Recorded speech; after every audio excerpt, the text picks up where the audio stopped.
Welcome to another episode of Exploring the Vintage NFT podcast with Zero G. Today I'm excited to have with me Rare Pepe OG artist Gus GG. Thanks for joining me today. Hey, thanks, man. Hello, everyone. Yeah, a pleasure. Looking forward to talking with you today. I know you've got several cards underneath your belt, and definitely some cool ones. But before we talk about your cards and art, why don't you tell me the story about how you found out about crypto and Bitcoin and what actually motivated you to take that leap and actually jump through the hoops to buy it? Sure. I start learning and reading about Bitcoin online around 2014, and I like different from most people. I think from that generation, I just like found it in online forums, like following some anarchist ideas. I think I got into Bitcoin because of like two main things that I was looking for, which were to try to get some income online, like just like changing my a little bit my sources of income. I'm an engineer. I'm a chemical engineer, but I was working at that time in cellulose and in a recycling company that I was co-founder. But I definitely wanted to do more work from my home, and I was living in Barcelona, which is also a place where there's like a lot of anarchism, a different kind of anarchism, more like a communist aspect of anarchism. Because it's funny how in the US, like the libertarian ideas are always associated like to the far right and stuff like that, but actually, like like at the end of the 19th century and like some of the first like libertarian philosophical ideas come from the communists, right? and and I was like already kind of I studied a little bit of philosophy when I was young, and I was aware that anarchism was like a valid philosophical, like a political philosophy.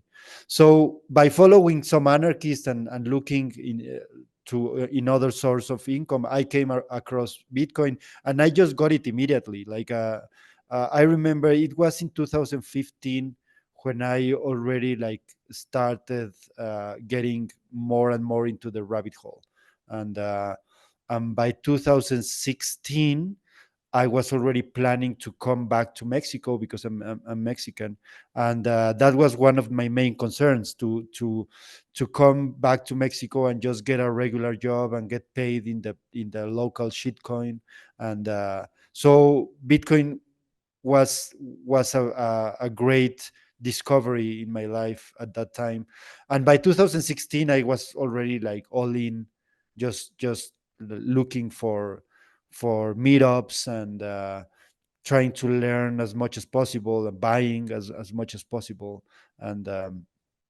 yeah, that's how, and ever since I've been just trying to get more involved in the community. I just have a big attachment to this technology. Yeah, for sure. Like we were talking previously, it's interesting how I guess a lot of the early Bitcoiners were um, I guess more from like what we would consider libertarian or hard money or just there's an element of maybe you'd call it political activism in Bitcoin, the establishment of Bitcoin itself, right? So it was created as almost not even a statement, but as beyond a statement. It was taking into action, creating an alternative to you know to the disgusting systems that we've been humanity's been stuck with for hundreds of years, right? So anyway, yeah, it's definitely a wild ride in the crypto scene. You So when you were you found out about Bitcoin and you were kind of following it there for a while after you bought it. Like when did you what year did you get involved, and then when did you find out about like the counterparty scene? Yeah, so in 2016, I started traveling and well, yeah, I had to visit several countries for different reasons, and every time I visit like a main city, I try to go to a local Bitcoin community, like a Mhm. local. I try to find all the local Bitcoin meetups, because somehow, like before 2016, all I knew about Bitcoin was just like online. And I wanted to kind of just reassure that this was not some like crazy cult, that I found online or something. So I really, I was, by 2016, I was looking to meet people in real life and to talk about this, just to be sure, and so in one of those meetups in Toronto, a friend of mine showed me, like at that time it was the first time that I met these people in the Bitcoin Bay meetup, and they showed me the Rare Pepe directory very early. I think it was August or something like that, August or September in 2016. So the Rare Pepe directory just launched. It was like a few series in, and I just like made my first Rare Pepe, which was like the zombie Pepes, and from there, that was one of the things that I also immediately got, like different from most NFT artists that I've seen, the vast majority, except for the original Rare Pepe directory scientists and creators. Most people came to the NFT world because they heard about this new way of trading art, and they came for the money in a way, right? Like it's not bad or anything. It's just like the incentives sometimes were, okay, I want to make a living out of this, and there's people making money with this technology. Let's see what it is. Let's find out. In my case was different because I was actually trying to learn more about Bitcoin, learn about the character of the people that were involved, getting to meet them in real life. And I just came across the Rare Pepe directory. And since I've always been an illustrator, like more as a hobby, but I've always, since I was a little kid, I always consider myself an artist, and I like to play music and to dance, and I like writing, and but mostly I used to make solo shows like in bars and cafes and stuff like that of my drawings, my illustrations every once in a while. So I immediately got that the fact that you could make a design or an artwork and tokenize it, this is a concept that came after, right? But just tokenize it and put it on a dex to sale, and the next day you have more Bitcoin in your wallet, like just like that was very powerful. And I immediately understood that this had the potential to like to change everything for creators. And from there I just start getting more involved in the community. Like I for several years, everyone that I knew in the crypto art, blockchain art ecosystem were people that I talk online only, on Telegram mostly. And it wasn't until 2018 that I started attending events in real life in New York and Miami. So it was a very small community at the beginning, and but I was highly motivated just to stay just to stay around, and just to keep learning how the ecosystem was evolving. So from the very beginning, I was very excited, and I'm still are very excited. Yeah, I mean, yeah, I'm bummed I missed it out at the beginning, but it's still kind of it's surprising how, there's still a pretty vibrant ecosystem within Counterparty. Um, a lot of the people who, well, I guess is kind of survivorship bias, but the people who stayed around, I think, are some of the people that believe in it the most.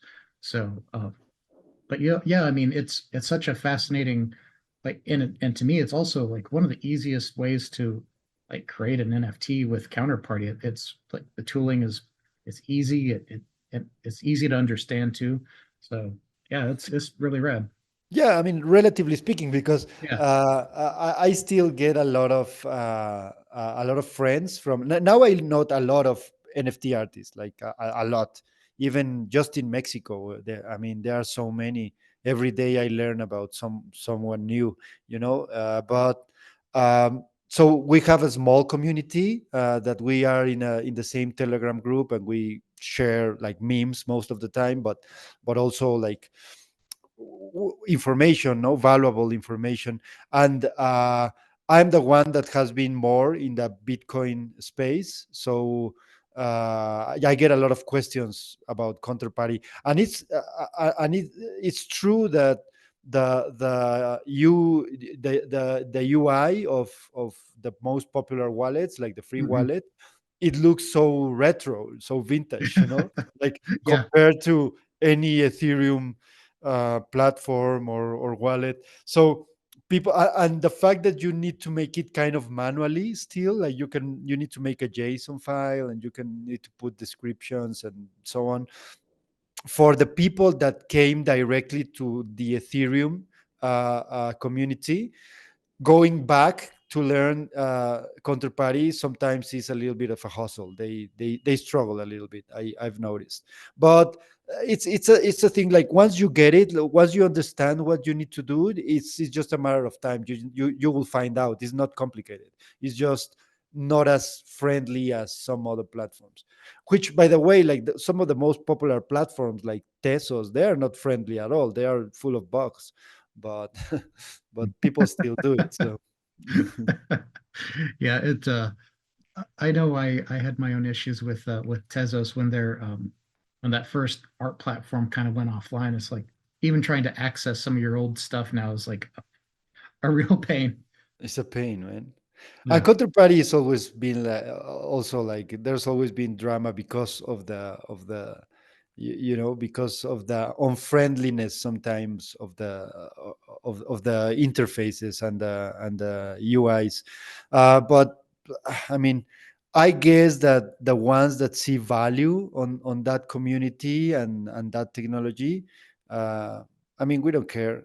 It's complicated. I tried with my I had like a dev team that I've done a few apps and a few stuff with them, and we developed a very early counterparty wallet called Artolin back in 2017.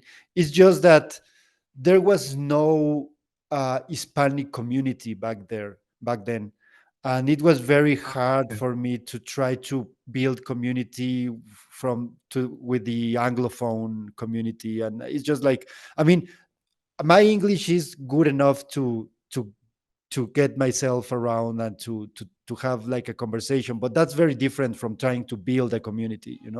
And it was just too complicated to keep that development working. But one part of the motivation is it was that it was just very complicated to use the counter wallet, which is a web wallet that I think no one is maintaining right now. And we just get frustrated so often that we say, fuck it, let's build our own wallet. And so a lot of people that are motivated enough, I mean, we just build our own tools and keep going.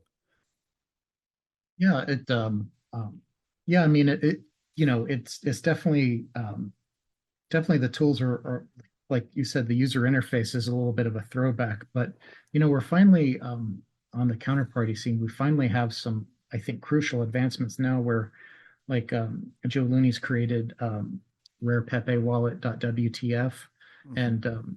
and JDog has made some big improvements on free wallet. To now we finally have hardware wallet support, which is it's been needed forever, and now it's out there. So it's a to me that was one of the biggest when I discovered counterparty. One of the things that blew me away is like, whoa, like there's no way to nothing other than hot wallets. Like you know I don't know, that's Yeah. scary, because like Mhm. when you understand the need for a hardware wallet, then you never want to go back to having a hot wallet. Totally. Yeah, yeah. No, and that's why so many of us have like such a high respect for these devs. Like J Dog and Joe Looney have done so much for the community, and it's so much work that it's like I don't know. I had a moment, like I honestly had a moment of doubt. I think it was in 2020 when the main developer of Counterparty, John Villar, Yeah. he passed away, and I thought that was going to, like, the protocol is will never die, because it's just a protocol. Like anyone can just like use it again and just sync a node in 20 years from now. But I was kind of like scared for the community, because I remember like John did so much stuff for keeping the nodes working, and just like he was always available, so a really nice guy. And then suddenly he passed out, and I thought for a second, like, oh my god, this might be like a turning point. And then just J Dog and Joe just took the lead and improved so many things. So we should all be very grateful to those guys. Yeah, yeah, for sure. It's a thankless job too, they do all this work behind the scenes, and unfortunately sometimes it seems like all they get are complaints too. I know, I know. Yeah. So yeah, we all owe him a debt of gratitude for for doing the dev work, and J Dog's been maintaining X chain and doing like also counterparty stuff, and I don't know. So yeah, I mean, we're lucky to have them in the community for sure. Mhm. Yeah, so Yeah. well, before we talk about your cards, so I mean, you like your cards are like, you definitely have an element of professionalism to your cards, unlike, just a straight up amateur. What was your background in art or digital art before you did your Rare Pepes? Well, as I said, I never had a professional training in art. Like Uh-huh. I definitely tried when I was a young, like a kid. Maybe I tried to learn a little bit more technical stuff, but honestly, my skills are just by, like, I just develop those skills by drawing, always, and I learned Photoshop a lot of years ago, because also like I wanted to make memes and to play with images. So that's how I learned Adobe and a little bit of Illustrator. But I never had like a proper training in the art world. But at the same time, I've never been afraid of going out and putting my work right beside like very very talented professional artists, that now I know that, like, how how much uh, talent and skills some artists have. I'm confident about what I can do. Like I know that maybe I'm not like the most productive artist, or the most like the one that have like more technical skills, or anything, but I I trust like my ideas and my style and my skills. I think they are good enough for putting out a message, and for collectors and the community for that appreciates what I do. Like every time I like a lot to go to live events, like Bitcoin conferences and stuff like that, because I had there I have the chance to meet in real life people that they really show um, appreciation for what I do, and that's like super rewarding for me. So I've always been confident that I have the skills to deliver something of value to the community, although I don't have like a professional training. And also it's important to note that most artists that have a professional training, I feel that maybe not most, but a lot of artists that have a professional training, sometimes they are also trapped in some in some paradigms that prevents them from exploring new stuff. I don't know. Sometimes I get that feeling. It's like a double-edged sword. I know very talented artists that have like incredible skills, and that I have no fucking idea how they do what they do. But at the same time, I see a lot of people that went to art schools and they are like, yeah, whatever, you know. So I think I have, in some regards, a handicap there, and in some others, like, I don't know. It's a double-edged sword, but yeah, I have no. I don't have. I'm a chemical engineer, and I've been doing illustrations mostly for most of my life, and that's what I bring to the table when it comes to the art world. That's cool. Yeah, I mean, it's well, that's one of the beauties too about the project too, is you have like this diverse range of people who came together to contribute. And like you said, I'm always in awe of what artists can pull off. And I know my skills are very modest on the art front. So I've outside of a couple of tinkerings, I've worked with other artists on my cards. But But yeah, then at the same time, sorry to interrupt, but just like to make this little parenthesis, like a lot of very successful artists, they have no skills in drawing, let's say, or anything. Like they are just smart people with good ideas, and they deliver, you know. yeah, So you don't even know, you don't even need to know how to dance or play music, or you know, or draw, which drawing is like, for the visual arts, is sometimes considered like the number one skill that you need to have, right? And it's not necessarily true, you know. Like there are a lot of very smart guys that they just like free themselves from labels, and they just became very successful artists.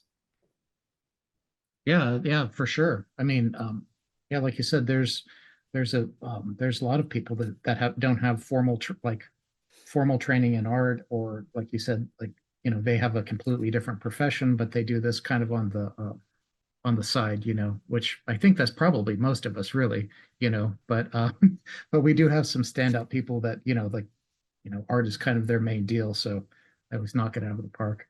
But yeah.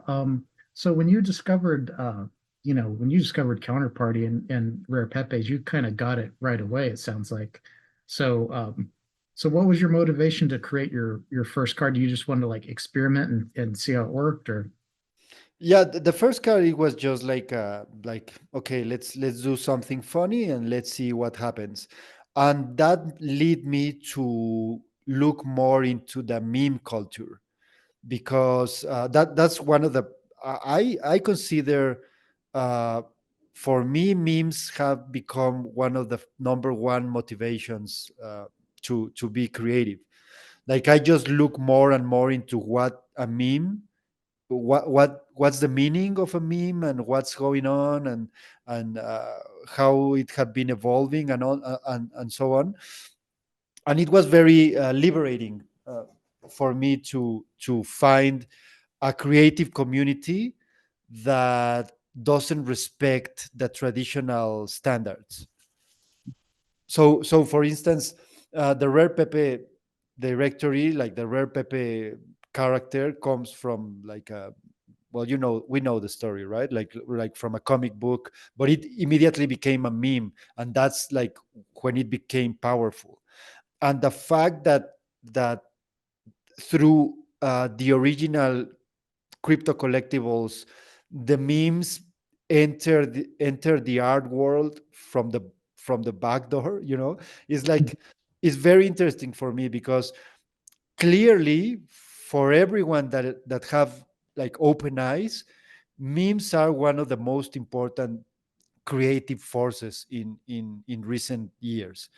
But the traditional artwork was not paying attention at all. Like, memes were like something weird on the internet. Like, there was no there was no interest in museums and galleries until 2018, that people start making money with these things, and they just immediately uh, went all in on NFTs. So for me, it was very revealing and very interesting, that phenomena. So the moment I start making Pepes, for me was very liberating, because I found a niche in where I could be creative without respecting it. So it was very liberating. So I can do whatever I want. I can make an ugly frog, a beautiful one, uh, an aesthetic one, with any style that I want, with any message that I want. So it was like, it was just be, let's be creative and let's see what comes out of creativeness. And for me, that was very, very, very precious. Yeah, like you said, it's interesting that like, yeah, memes have become, you know, I don't know, it's like we can even look back when Rare Pepes were still blowing up. Memes were it's like one of the like meme warfare as a thing, or just like as a way of propagating ideas is super powerful. So I don't know. Yeah, it is. I mean, in fact, we're recording this at the beginning of 2024, and it's becoming, you know, as like crucial for disseminating like information and messages that need to be heard with. It's just, I don't know, it's one of the most simple and viral ways of doing that. It really, I think it bypasses um a lot of people's like I don't know, like you said, it kind of sneaks it in the back door. Mhm. Yeah, I think for me, memes are a way to confirm that the creative aspects of humans are one of the most powerful forces that we have. And every time there's an institution or a tradition or establish rules of behavior and like all the social norms, in a way they restrain human creativeness. And memes are like this force that comes and breaks these norms, these traditions, in a good way, because they are like non-aggressive, like they are just like language that gets viralized online.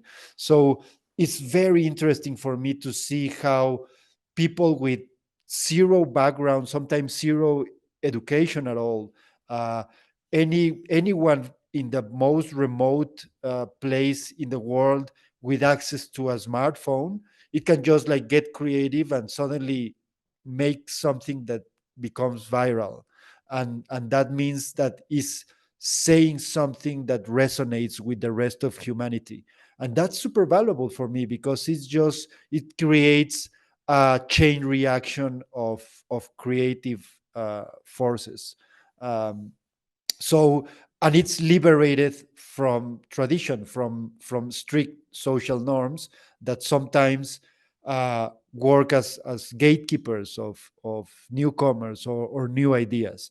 Every time there's like social consensus and status, uh, they prevent other weird ideas to become trendy, but not with the internet. With the internet and memes and social networks, now we see this boiling of new ideas that sometimes they are even hard to describe. Like, you don't know what's happening there with those weirdos dancing or using this reggaeton music or whatever is happening, but there's something in there, and it gets viral.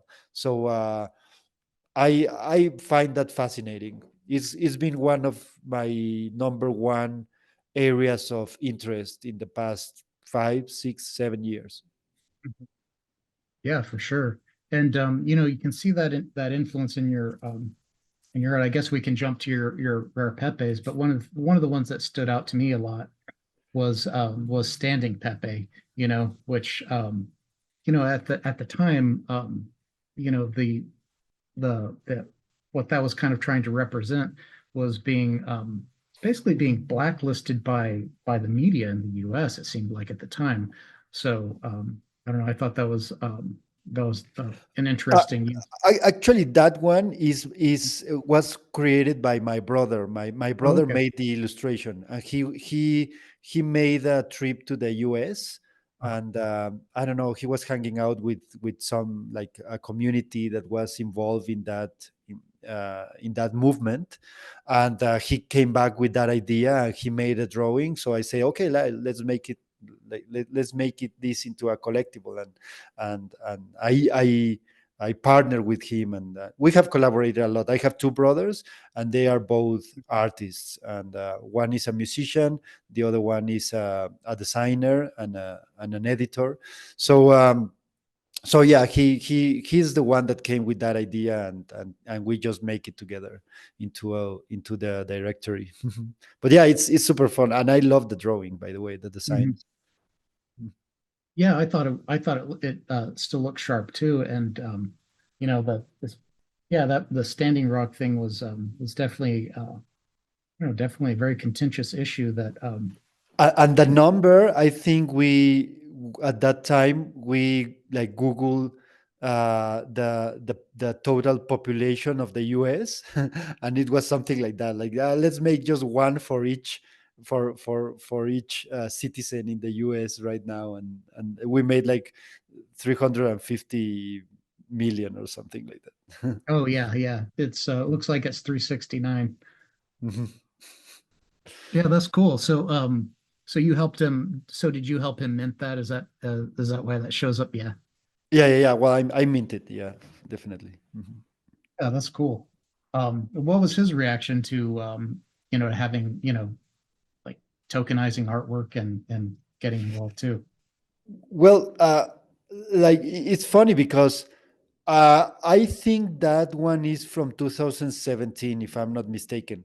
And at that time, I was the only one that was talking about this phenomenon, like the rare pepes and the crypto art. Like we don't even have in 2017, if I'm not mistaken, we don't even have like a crypto art. Like the term crypto art was not that popular. Like, of course, there were like blockchain artists and crypto artists and Bitcoin artists, like, and we know like the OGs like crypto graffiti and those guys, but it was not a trend as it is today. So in 2017, I believe is when most people like the I will call it like the normies, like the people that don't have like a wallet, heard about Bitcoin for the first time. So because at the end of the year, at the end of 2017, there was like the end of this very parabolic bull run. uh but in that year, like people could like they most people have not even heard about Bitcoin.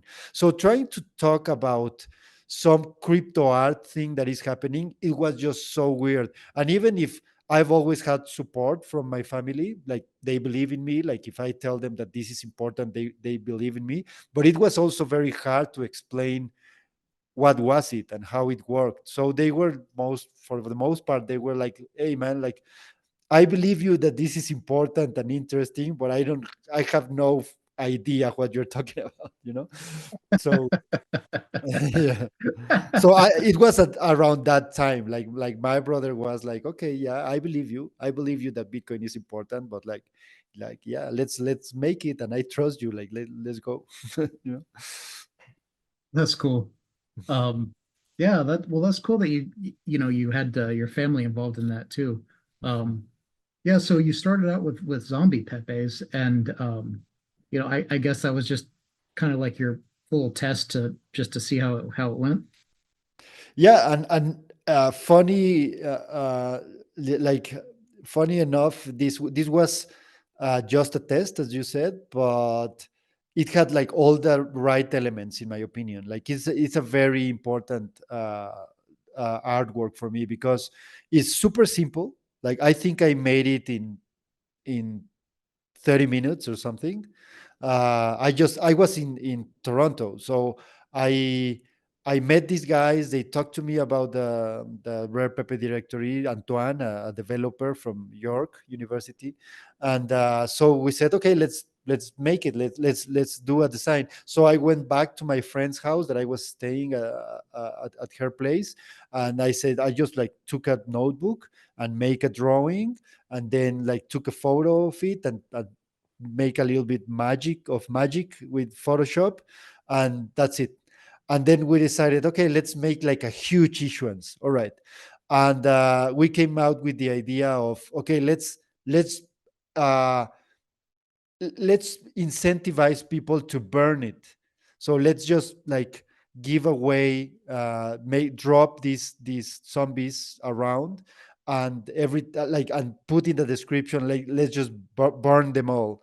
And funny, it was funny because I think it was the first time that there was this incentive to burn part of the issuance. It had never happened before. So Okay. it was like the first, it was not just like the one with higher issuance at the time, or maybe I don't I think there's maybe one or two cars that have higher issuance, but or maybe it's the one that has like the highest. I don't remember, but it's like it was like the highest issuance created, and also it was the first time that it was like we were promoting people to burn it. So and all of those things like became uh, an essential part of of the traditional ways of trading and playing with these things. And then of course then later we made like the Rare Pepe t-shirt, and also that was like the first time that we had a utility NFT. So the idea was to burn the token and get a t-shirt, right? So yeah, it was part of the experiment, and at the same time we were setting some rules for the future players, you know. Oh yeah. Did you have people actually redeem? Yeah, a few. It was like soon the token became more valuable in a way than t-shirts. So people just wanted to keep it, and yeah, it was like problematic to do like the whole logistics. But Yeah, I still, shipping. Yeah. yeah, the shipping. But I still sometimes print some t-shirts and give it to people. So yeah. Yeah, that's really fun. I remember seeing that card. I didn't know if it was actually redeemable or not. So that's Yeah, cool. like if I get an email or a message of anyone with a card like wanting to redeem it for a T-shirt, I'll do it. Like yeah, for sure. Yeah, that's cool. And do you just like would you just take the would they just send you a token or would they burn it? The idea is to burn it. They need to burn Okay. it. Yes. Mhm, Okay. Yeah, mhm. interesting. Um yeah, and then you had Pepe Strange is another one that that you're attributed to. Yeah, that was like a homage to the Doors, right?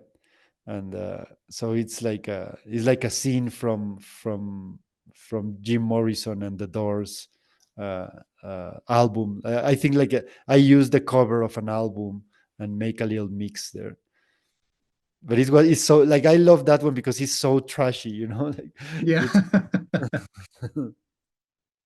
Yeah, I like it too. Yeah, it's it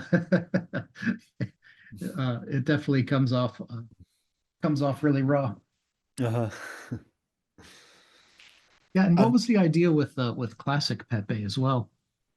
okay, so classic Pepe, I use an image of an old Mexican series for kids that it was called burbujas, which mean bubbles.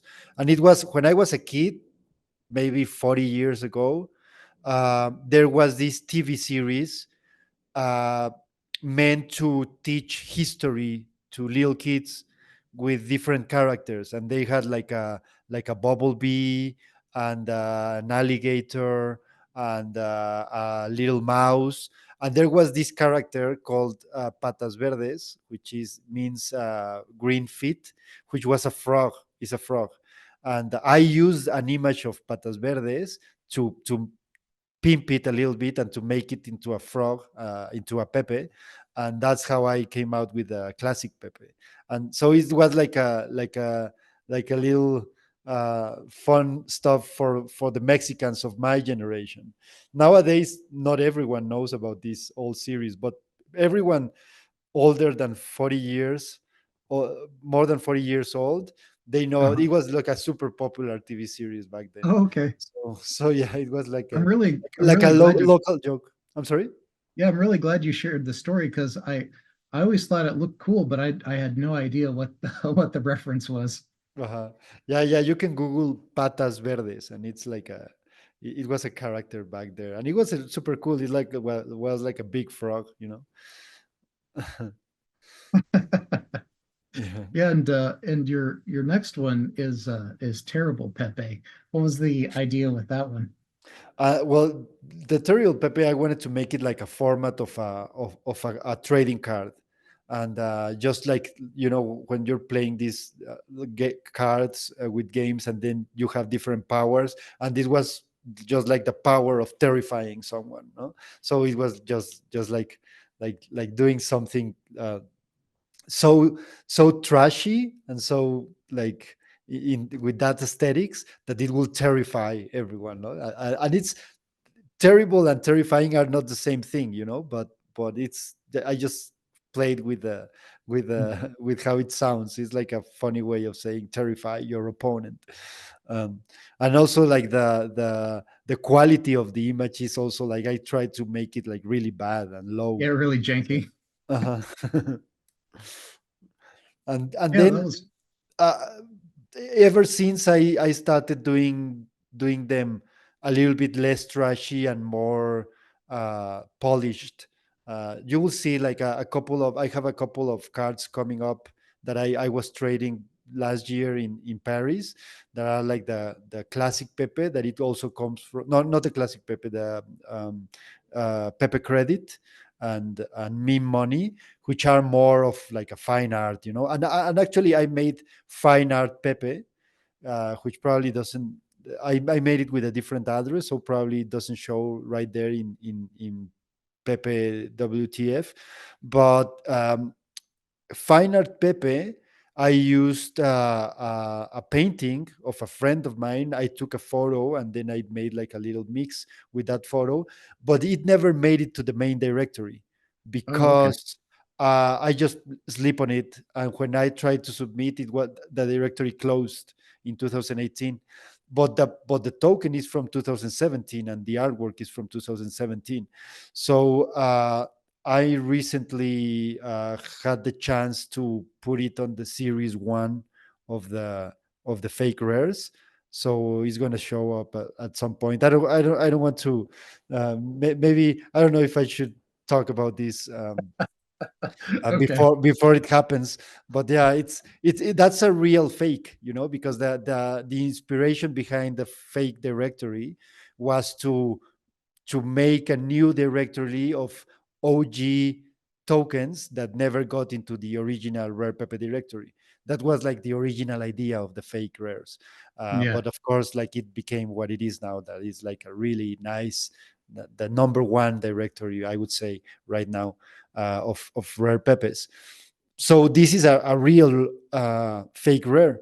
And I also have the Pepe credit, which is also an original fake rare. So and those arts are very different, like Mhm. one is a mix of a painting that a friend of mine made for me because she knew that I was very much into this green frog thing. So she made this very weird painting, and I use it for a remix. And then Pepe credit is like just a cross hatching style illustration that I think is very nice. So it's a wide variety of styles that I'm exploring with my Pepes. Yeah, that's cool. Yeah, I pulled up Pepe credit and that looks really sharp. Mhm. Yeah, I really like it. I'm very proud. Yeah. Yeah, another card that it shows in Pepe WTF that's attributed to you is the Pepeotes, which I think is like a really mesmerizing animation you're able to create. Did you do the animation yourself? Well, actually, my brother Beto, the my Uh-huh. brother that made the illustration for the standing Pepe, he made the animation.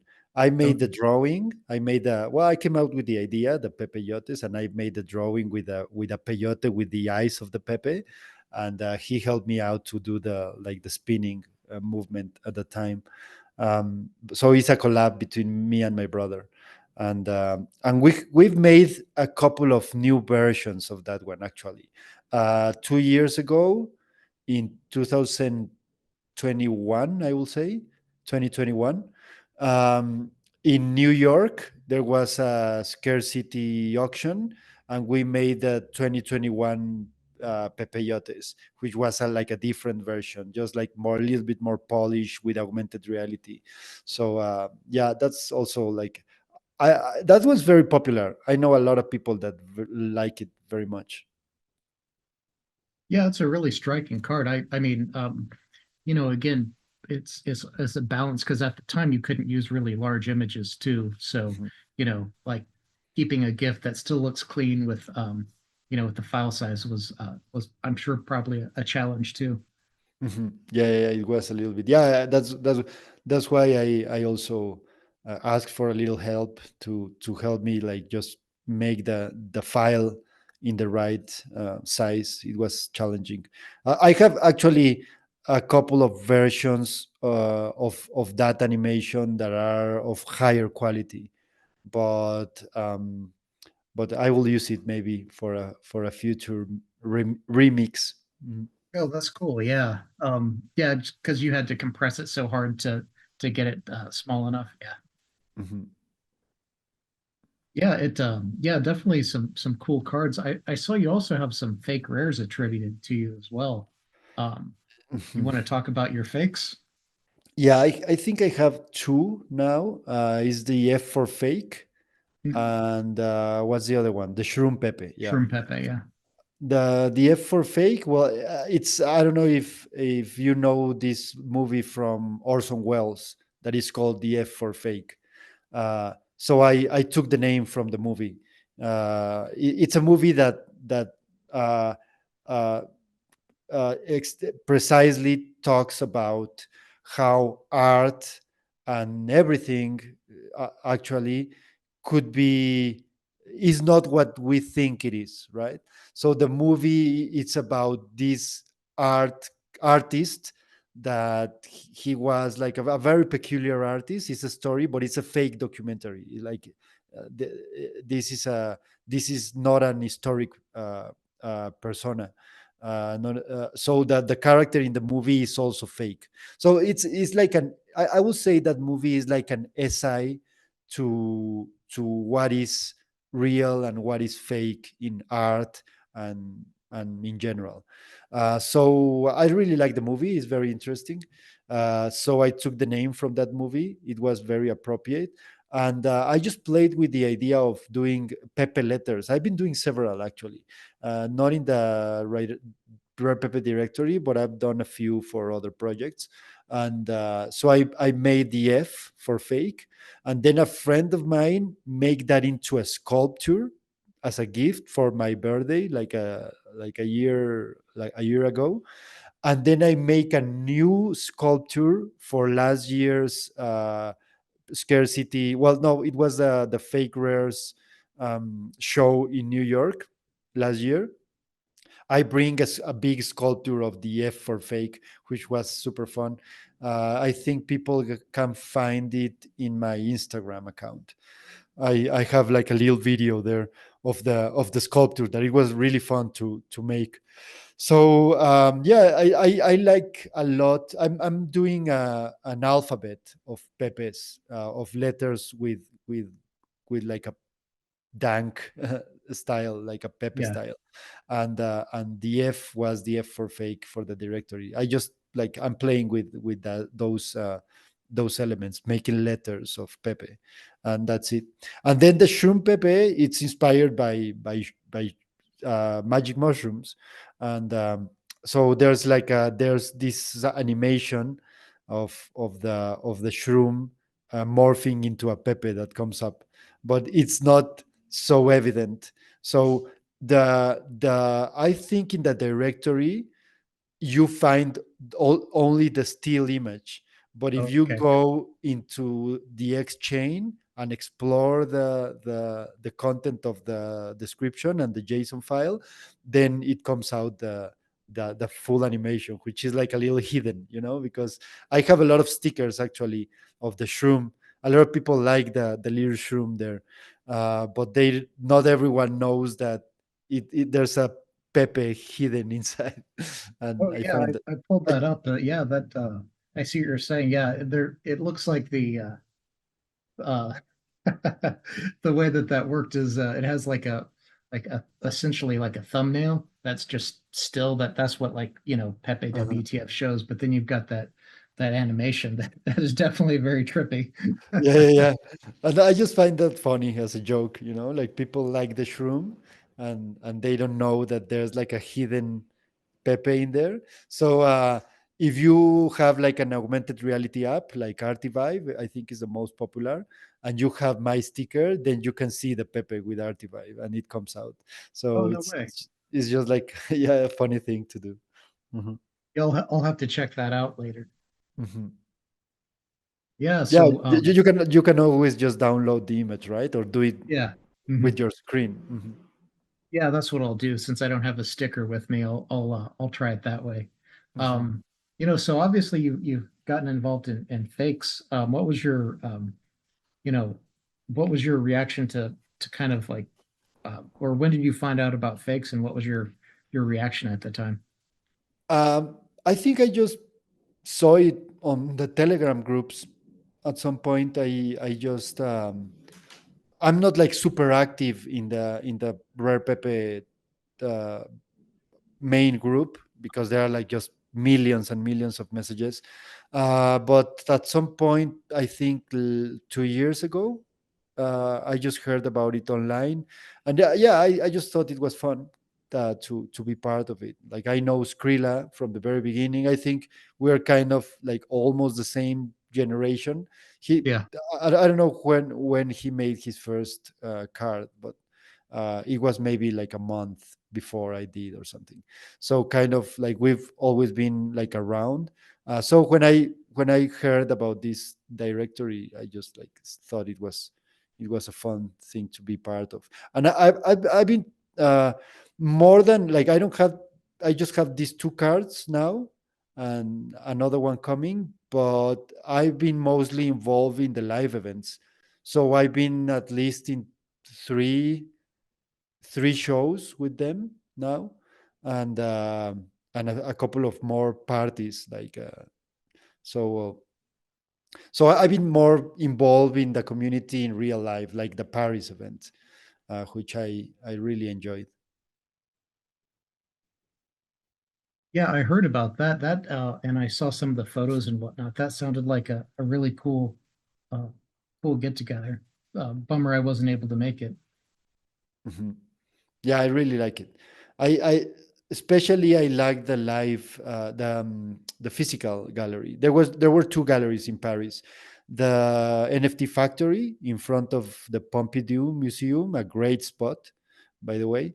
And then a few blocks from there was the Avant Gallery, which was more like a traditional art gallery, like a big room with white walls, and in the in the NFT Factory, there was just digital displays, so just screens and all the cards were there. But in the Avant Gallery, they were showing the physical Pepes, Oh, and okay. that were auctioned with scarcity. And I really like that show, man. Like Oh, good. I saw a lot of very high quality artworks, paintings, like all oil paintings, acrylics, some handcraft stuff, like Mr. Hansel made a great Pepe. What was the name? Modern Art Pepe, I believe. I was going to bring that one up too, because that one, It yeah, I was wish I could have gotten that one. That was incredible. that was incredible. Like I think I believe that seeing it in real life, the physical artwork was such a higher experience. Like the crafting of that work was amazing. Also, in the back of the frame, it had like a little, like a part of a short description of modern art in some book, from some book. So it was like super nice, super polished, like perfect. And the other one that I also really like, I think what one of my favorites was from Citra, the Pepe is Love, I think it was the name, um, in this like Mhm. constructivist style, with a Pepe with a heart. That one was amazing because it's made of different parts. It's like you need to put it all back together, and it's just such a better experience to appreciate that art in real life, like seeing it physical, than you can have just by seeing it online. There were a few others that were very impressive, like this painting. I don't remember the name of the artist. A girl, that I think it's a Russian girl, that made this Pepe crying with a um, like a plate full of Oh tears from yeah, Pepe. I know what you're talking about. Yeah, Oh my God, that was spectacular! Like the technique, like yeah, that it was was incredible. incredible, I incredible. saw like they auctioned the physical painting for that too, which didn't go for very much. I couldn't afford it, but I made sure that I bought one of the fake rares that was an edition of that because I mean, what an incredible painting, like tremendous Spectacular. talent. Yeah. Spectacular, yeah, yeah, yeah. And many others, like there were like there were a lot of talent in that show. I think that in the past 3 years those shows have been just like going up in quality in an exponential way. I, uh Easy B, he created these little Ewok figurines that were yeah, yeah, yeah, those yeah. were so incredible. Oh Super my fun.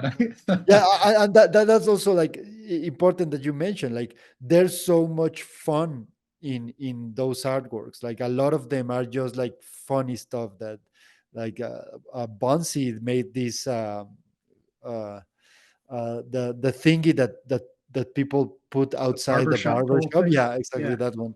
So yeah, I mean, there's this. Uh,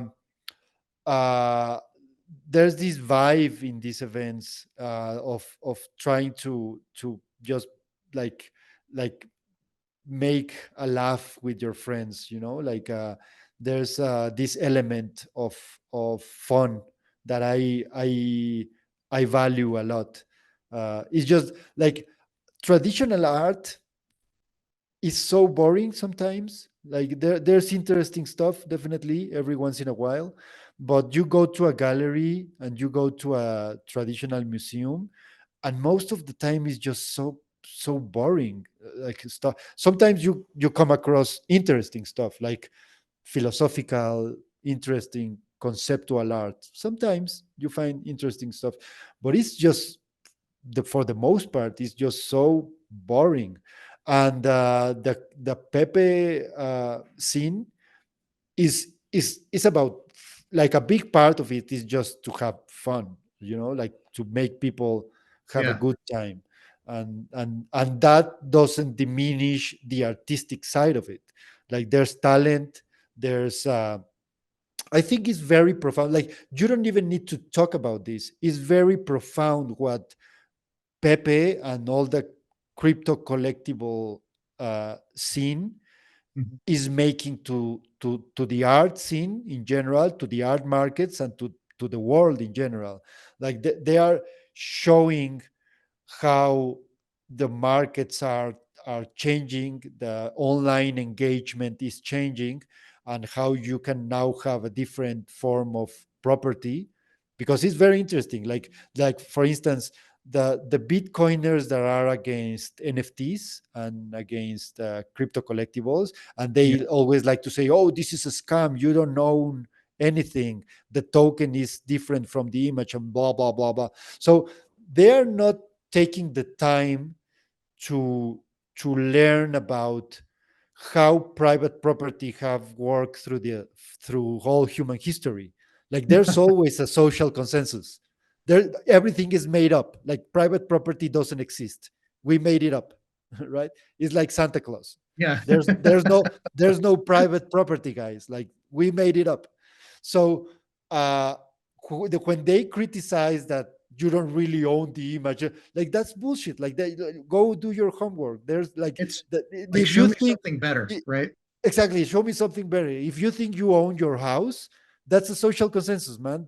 That's not true. You don't own anything. The state can take it away from you. Like the only thing that you really own, in a way, is your Bitcoin. Because if you're the only one that controls your private keys, then no one can take it away from you, and you can move it around. And that's what you can do with a token Yeah. or with a UTXO, right?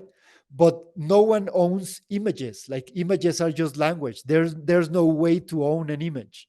So that this consensus around owning a UTXO or owning a token, and that is what we understand uh, when we say owning an image. That's a valid consensus that works. Like people understand it, and the markets understand it. You Yeah. don't need anything else. That's it. You know, It you know, works. and Uh-huh. instead of fighting it, they should realize that it's actually bringing more value and like to the chain. I mean, in my view, like the history of I mean, there's been other tokens on Bitcoin, but Counterparty being the longest running that's still standing, the like that, you know, and on there, like we're talking about Rare Pepes right now. I mean, on there is like basically like, a history of crypto at the time from 2016 there on in Rare Pepes. It's one of the most extraordinary and like you said, like really raw and honest like crypto art movements out there. That's all on the blockchain itself. I mean, I think it adds a lot of value to Bitcoin itself, personally. Yeah, for sure. And those ideas are implicit in all the things that this community is doing, which is very interesting too, because they are not evident. Like we are not necessarily preaching with our Pepes or with our crypto art in general, even if it's on Ethereum or whatever. We are not always preaching like, oh, we believe in this and that. And sometimes we do, but not always. But in order to be a rare Pepe artist, I believe most of us have these ideas already interiorized. Like we already have these ideas in our blood. So it shows in the community, in the kind of events that we are part of, uh, and in the tech aspect of this. And I find that very valuable. I just think that the fact that we all gravitate around these ideas of ownership, this new kind of ownership, sovereignty in our private property. For the first time, we have this super hard sovereign private property that is Bitcoin, and then the token. Like a lot of people, like Joe Looney or Theo Goodman, they like that meme that goes, the token is the art, right? Yeah. So in a way too, like I think it's a way of saying like I don't want to get into all the weeds of that debate. Like the token is the art. Like forget about it. Like Like you were saying, I think people kind of miss like how profound having, like you were saying, like with Bitcoin, with the UTXOs, and same things with the tokens. Like if you look at how like traditional quote unquote private property has happened, even for the most valuable assets, it's way more convoluted and a much dumber system that has been handled traditionally. Like as an example, you go in like in the West, Western countries, generally, if you have like land or a house or whatever, like let's say you own it free and clear, then there's like a court register where like all it takes is, like there's people that in countries where they have their house or their property robbed just because the county clerk or the city clerk just gets bribed and assigns that you're like signs in a book and then that represents ownership is something, being able to have something that only you can control with Bitcoin, both the UTXOs and the tokens is better than anything else we have right now, in my view. So Of course, yeah, yeah, yeah. It's so much better in so many aspects. Now, of course, it's not perfect. Like that's one of the main critics. Oh, but it's not perfect. Like the yeah, traditional NFTs, the ones on Ethereum, let's say.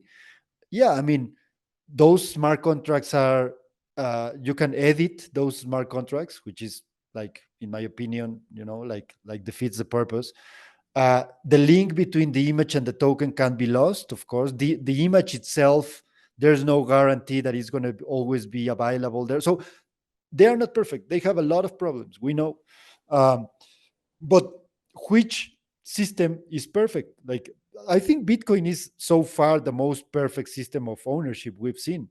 Probably, I don't know. I can not come up with a better one right now. Like, I but mean, outside of the pure UTXO of Bitcoin, all, and even Bitcoin have like problems. Of course, like it's like being custodial of your private keys seems to be pretty complicated for the average guy. So it's not perfect. Um, but nothing is perfect. And yeah, these I mean, systems work pretty well. Like if we waited for perfection, we'd never make any progress, right?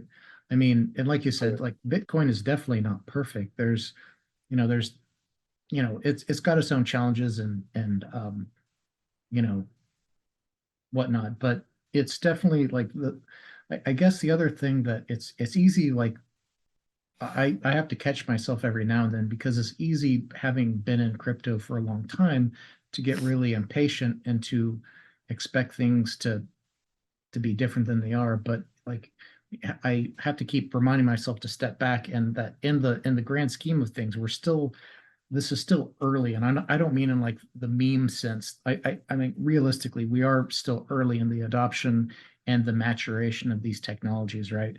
So, you know, I think there's definitely going to be more improvements coming down the line. And in like the way that Bitcoin has gone, like it doesn't, like the way it's being positioned now by a large part of the market, is it doesn't necessarily have to change to adapt to the times. That's how they're positioning it. But like, even if Bitcoin doesn't change with the times, there will be a system that will take these principles and implement it well. And the necessity for these, like we can look at all of this stuff as really just one big long proof of concept. At the end of the day, like the Bitcoin, if Bitcoin isn't it, there's humanity needs like a form of money and a form of ownership that is divorced from the state, right? Like, we have such a long history where we show that anytime you grant this extraordinary power to government and private individuals, it's going to be abused. So, leading to some of the terrible things we see in society. So I'm ultimately, I'm really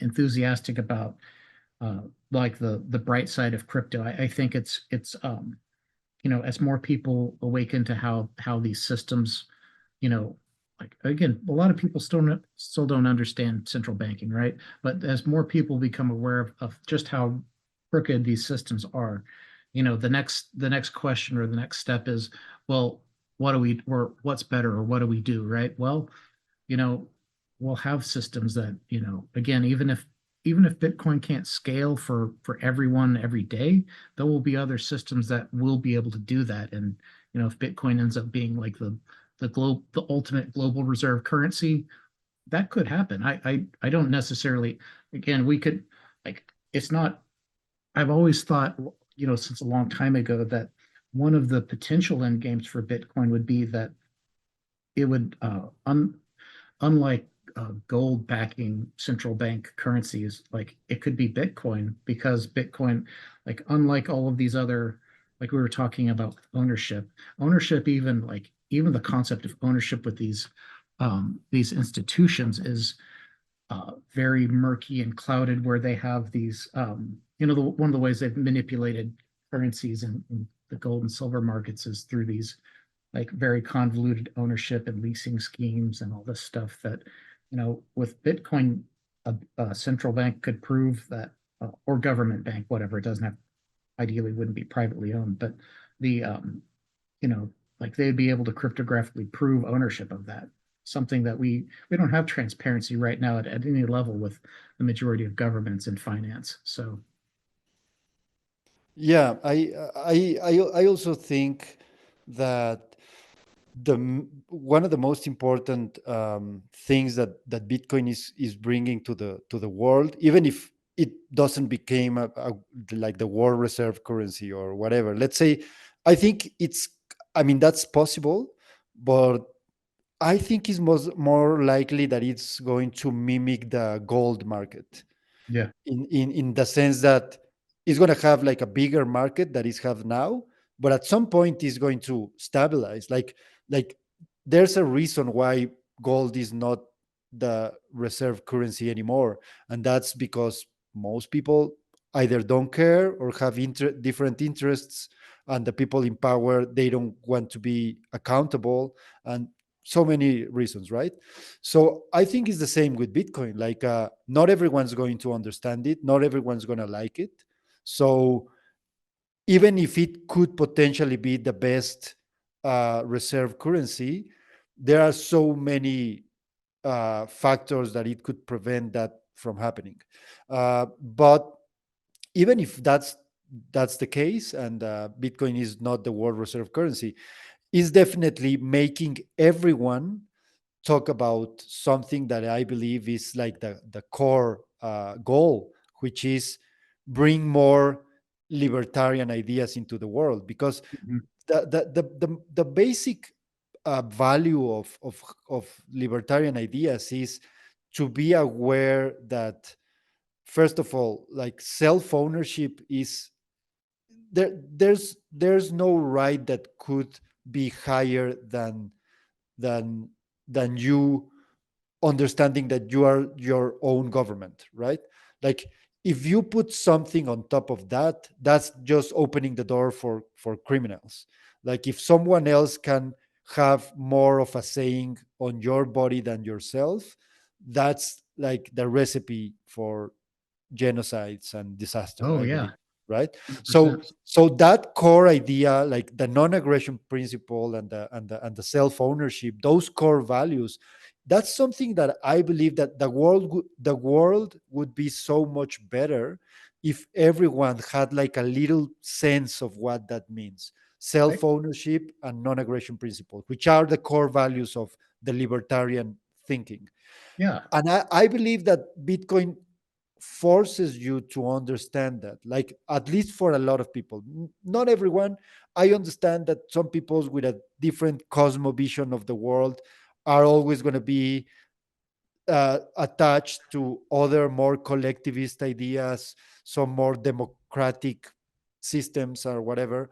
But at least Bitcoin is forcing a big chunk of the world population to have a discussion about these ideas. And I think that's like the main like the most important thing that is bringing to the table, I believe. Yeah, yeah, I agree. I mean, it's not, it's, I guess I'd put it another way is that it forces in a level of awareness that that most of humanity doesn't have, even today. Like there was a series of like, so the a deep a deep offense to inequality or unfairness, I guess would be a better way to put it. Of unfairness is a mammalian trait, right? So they've done these experiments with monkeys and even dogs. Like you can you can separate these monkeys and you can give them, like, let's say a grape, right? You give them both a grape, like both of them like grapes, right? Or and you can give them both, like, I don't know, a potato chip or whatever, right? So whatever the, like, the more, like what they deem as the more valuable snack, if you give like one dog like a terrible snack and the other one the good one, that it they lose their mind and they get incensed, right? And I think that the same thing is going to be happening, at a larger scale, where all it takes is for people to become aware of how absolutely fundamentally rigged like this system is, where we're literally trading our life's work for clown bucks that they don't even have to print anymore. It's just a keystroke. The talk about an extraordinary privilege that people that certain individuals are able to you know able to like it's there's a lot of different aspects to the monetary system that I find offensive. But yeah, I think at the end of the day, like once Bitcoin drives that awareness, and it's also part of the solution, right? Because if you compare, like, you know, compare these systems versus, like you said, like self custody, self ownership, it's a completely different, it is night and day, right? So Mhm. I'm very passionate about that too, is that I don't think these current systems can survive any meaningful scrutiny. You know, Yeah, and actually, I believe Bitcoin is like a virus in that sense, a virus to the system. It's not that the central bank system is just going to evaporate. I don't think so. I think is going to happen more or less what happened to like the Christian church or yeah, Catholicism. Like the moment you have a new technology like the printing press, like a lot of people have made this analogy, right? But the moment you have a technology like the printing press, then the power of the clerk is going to diminish over time because now you have a means to expose the things all the things that they are lying about. So it's exactly the same with the central banking system, I believe.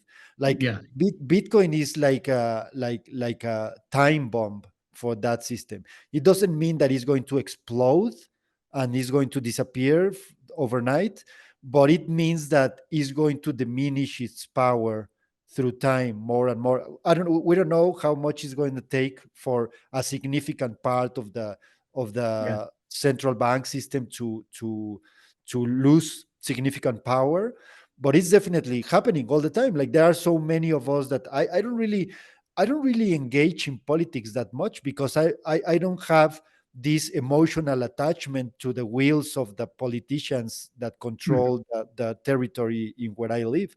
Like, of course, they can damage me and my family and my property, but they don't have absolute control on my savings.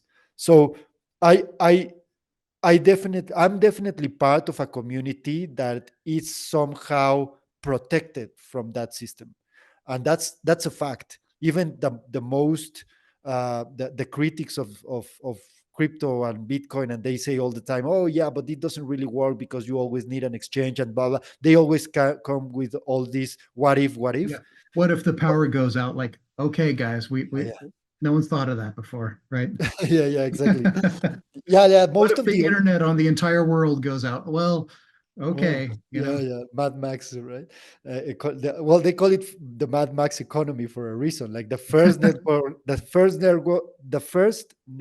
that is going to come back uh, to work is the Bitcoin network, probably, right? yeah, So, anyways, like yeah, most of these critics are either non-honest or based on ignorance. And but it's a fact that we are already a community that have a higher degree of resilience to the central bank system, and the fact that they are including Bitcoin in this upcoming ETF, potential mhm, ETF, or there are like so many other instruments in Europe, as far as I know, that are similar to like futures and spot ETFs. Like the banking system is necessarily adopting this. They have no option. mhm, So it doesn't matter. Like it's so, like we all know this, right? Like we all people that we are in this community, we know this, but the normies don't. And it's so incredibly hypocritical of the politicians, how like people like Jamie Dimon, like is we like at the same time saying that this is just for criminals, and he's like his people and his traders are buying this shit at the same time, and Yeah, they are part of the committee of approval of the ETF. Like the banking system is so corrupt, uh, and this exposes this. Like Bitcoin gives you a hedge, and protects you from that big scam that is little by little is gonna come down. And I think that's the main value. Is not just like the monetary aspect, but the ideas of self sovereignty are the most valuable aspect that I think will prevent future generations to fall into the same kind of scams, yeah, the scam that the government have, like the monopoly of violence. yeah. Like Oh, if you 100%. understand, sorry, Yeah, say again. 100%. Yeah, yeah. So that's a like clear example, right? Like, of a scam. Like there's not such a thing as someone that has monopoly of violence over you, because you're like the last, you know. Uh, um, let's say the last level of protection for yourself and your body. And so these principles, I think, they are very valuable, very true. And you get to these principles through understanding the technology. And the other aspect too is that, um, you know, like right now we have zero transparency in how like finance and government works. So, for example, in the U.S., they do the most reprehensible stuff, um, with the monetary, like because they have control of the monetary system. So, for example, they have black budgets where no one has any oversight over. Like we have intelligence agencies that can own and operate and have these covert income streams that are beyond reproach of any of the citizenry and the government itself. It's truly offensive. But again, whether it's Bitcoin or not, a transparent system, a radical transparency, again, would clean up a ton of the malfeasance of these systems. Like you said, it's shifting that model back to a self-sovereign model where, more towards voluntarism and a more liberty-minded Mhm, mhm. situation. Yeah, or at least it's an insurance that it will work in the way that the moment one of these mainstream systems is becoming too corrupt, people have this way of opting out. Yeah. So when we get something like Bitcoin, or these cryptographic systems in general, they get a little bit more adoption. You will always have this alternative of going outside of the corrupt system. Like nowadays, it's way more clear how corrupt the politicians are, and the bankers are, even in the US or other countries. But just imagine in Mexico, like Yeah. it's just like it's on another level. Like people just take for granted that we are like the most powerful are just criminals, right? Like they are that they collaborate in a regular basis with the cartels, that they manipulate everything that they can in their own benefit. Like people just take it for granted. But at the same time, m- most of the public is brainwashed into the idea that the politicians work for you, and it's just these politicians that are a little bit corrupt, but we just can vote harder to take Yeah. them out and bring the good people. And I believe that that's because most people don't have access to anarchist philosophy. Yeah. They have been gaslighted into the idea that anarchism is some kind of terrorist move, and they just don't look into this. But now, fortunately, with the internet and the freedom of more, at least more freedom uh, of connections and interactions, people are getting more access, and are able to validate our suspicions, but with like former uh, bodies of thought that have been calling out from centuries ago that, yeah, I mean, politicians and bankers and big corps are just people like you and I, and they can get corrupted, and they are not working for you. This is what they say, but this is not what they do. So I think people are getting more access to these ideas. Like the fact that there's like a alleged anarcho-capitalist president in Argentina, which is it's a weirdo. I won't deny it, and I hope it doesn't make any, like he doesn't go into a too criminal uh, anything. I hopefully he doesn't, but like the fact that he is a politician, like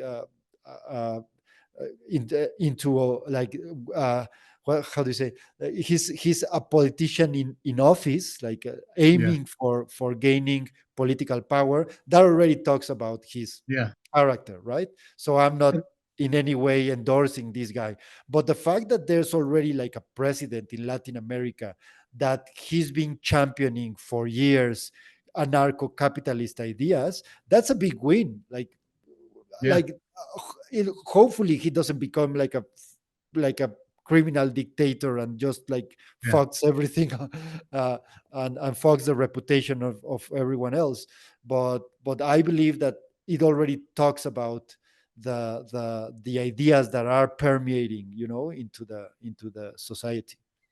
Yeah, for sure. I agree. I one thing I have to keep remembering is that, it takes a long time to change a lot of these systems. So, uh, I think the majority of politicians, like we were talking about, they all say the same thing and then they keep doing the same thing that the ones before him did. But if there is someone who actually wants to change the course of things, there's a lot of bureaucracy and a lot of inertia that they have, and a lot of uh, interested parties in the status quo that will fight them tooth and nail all along the way. So, again, it'll be interesting to see what happens. I'm cautiously optimistic too. I hope that Argentina ends up being a success story. Mhm. Yeah, me too. I have a lot of friends in Argentina. I've been there a lot of times, and I know for a fact that most people there are like really nice people. They are just trying to make an honest living, but they're being fucked by their politicians for decades, like everywhere. Like Yeah, yeah, sometimes people that live in these kind of countries like Mexico, Latin America in general, with some people tend to believe that in the US or in Europe, politicians are like better, which might be true, in a way. Like I know politicians in Europe that are like good people, and they are just like maybe a mayor of a small town, just trying to do the right thing. That's maybe more common there than here. But in general, like the system is rigged in a sense, in the sense that this idea that these people work for you, that's just a lie. Like this is people like yeah, everyone else. They want to make money, they like power, and when it comes to their interests or your interests, or your interest, they will choose their own, I, like most yeah, people, right? Uh, so it's just based on a big lie, like it yeah, happened with the Christian church. So yeah. we just need to make that system had like the right correction to what they really are, and things will get better, I believe.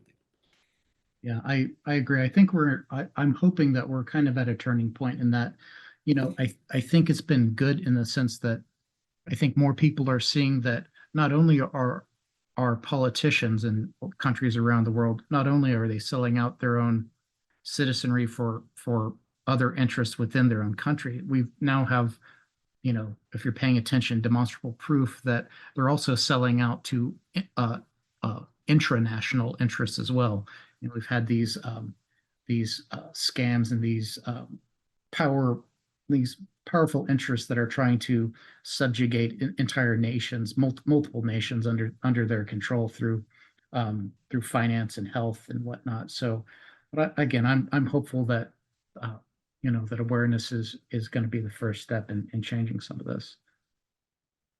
Correct. Yeah, I Yeah, definitely well, agree.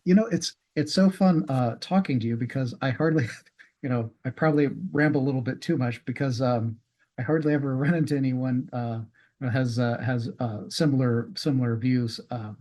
It's very rare to run into a normie who thinks this way, let alone has even thought about it, right?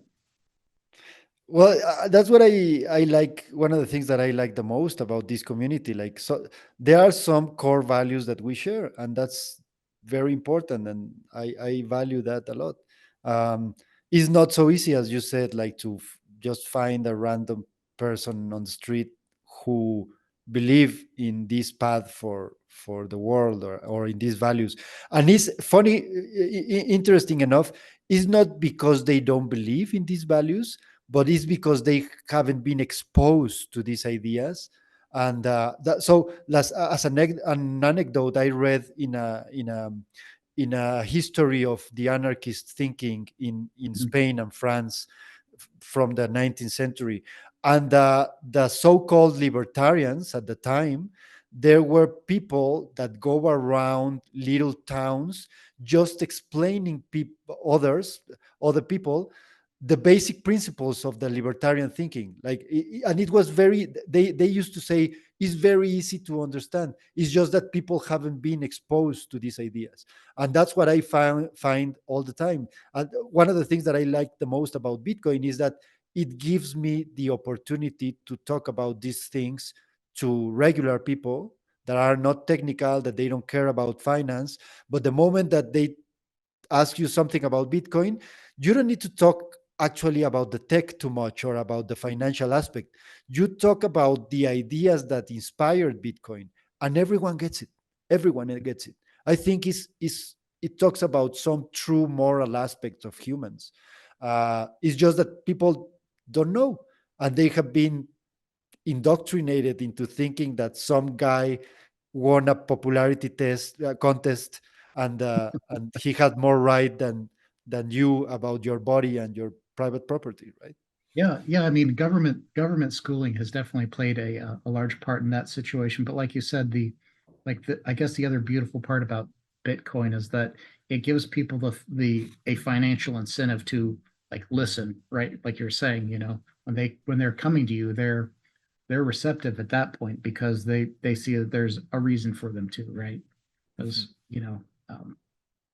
yeah, it's so I'm ultimately I'm really excited to see where things go in the future. I'm hoping that Argentina and proves to be a good case study. I think just the amount of flack that El Salvador got when they were trying to adopt Bitcoin just at their level. They had to fight off the what was it, like the World Bank, plus a ton of other individual countries were basically openly threatening them over their stance to go to Bitcoin. So I think that's a positive. Yeah, yeah, I'm bullish on what's happening there, but of course you never know. Yeah. But yeah, I mean, but at least I see a conversation. Well, the one thing that makes me hesitant about what might happen is that I see a lot of people that just see like the only thing they see is the crazy aspect of Millet. Yeah. Because he's like really crazy. He looks weird. Like I wouldn't trust this guy too much. Like Wouldn't there's trust very many something about politicians his at all. Yeah. character. Yeah, I mean, politicians are all, but especially this guy. There's something about his character that I think is not trustworthy. But I mean, hey, and the problem is that a lot of people just conflates anything that is not on the left with Yeah. far right fascism or something. So they just put in the same bag like Trump and like Bolsonaro in Brazil and Bukele and Milei. They all just belong to a big club of right wingers. That's what people like the normies. That's what they see, and I don't know how's that going to play out, but at least we have the conversation now, and little by little, people are understanding that, yeah, it's not the same. It's not the same. A conservative from a right winger, whatever that means, from a liberal, from an anarcho-capitalist, and they bring different solutions to the table, and hopefully we can understand better what's better for everyone, right? Or for at least for local solutions, Yeah, which exactly. I believe more in local solutions, but that goes hand by hand with sovereignty, with with self ownership, like the idea that you have all the right in the world to find a local solution, and and you don't need to ask for permission, right? So that's important, I think. Yeah, yeah, for sure.